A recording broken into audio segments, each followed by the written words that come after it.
এই যে নদীতে যে কিভাবে যে খাঁচার ভিতরে মাছ পালন করে, আমরা আজকে সেরকম একটা জায়গায় চলে এসেছি। এটা আমাদের যশোরের ভিতরেই। আমরা জানতাম না যে যশোর শহরের থেকে 5 কিলোমিটার দূরে যে চিত্রা নদী বয়ে গেছে।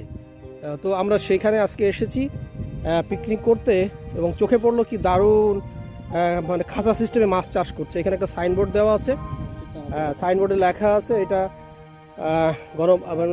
সরকারের 2024-25 অর্থ বছরের একটা এটা প্রজেক্ট, খাঁচায় মাছ চাষের প্রদর্শনী এখানে। তো এই যে সাইনবোর্ডটা আপনাদের দেখাচ্ছি, এটা ফতেপুর ইউনিয়ন সদর যশোরের ভিতরে। আমরা জানতাম না যে আসলে এটা চিত্রা নদী, এটা আমরা ভাবছিলাম এটা ভৈরব নদী, এবং নিচে লেখা আছে চিত্রা ভৈরব সাব প্রজেক্টেরই অংশ আর কি। তো আমার মনে হয় এই চিত্রা এবং ভৈরব হয়তো মিলিত হতেও পারে কোথাও যে। তো আপনারা এই যে দেখেন যে প্রজেক্টটার যে মাছের চাষের যে খাঁচাগুলো, এগুলো আপনাদেরকে ঘুরে ঘুরে দেখাবো। তো আসলে একটা বিষয় হচ্ছে, ঘর থেকে বাইরে বের না হলে অনেক কিছু জ্ঞান অর্জন করা যায় না।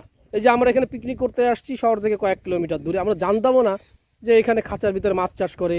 এই নদীটার নাম চিত্রা নদী, আমরা ভাবছি এটা খাল।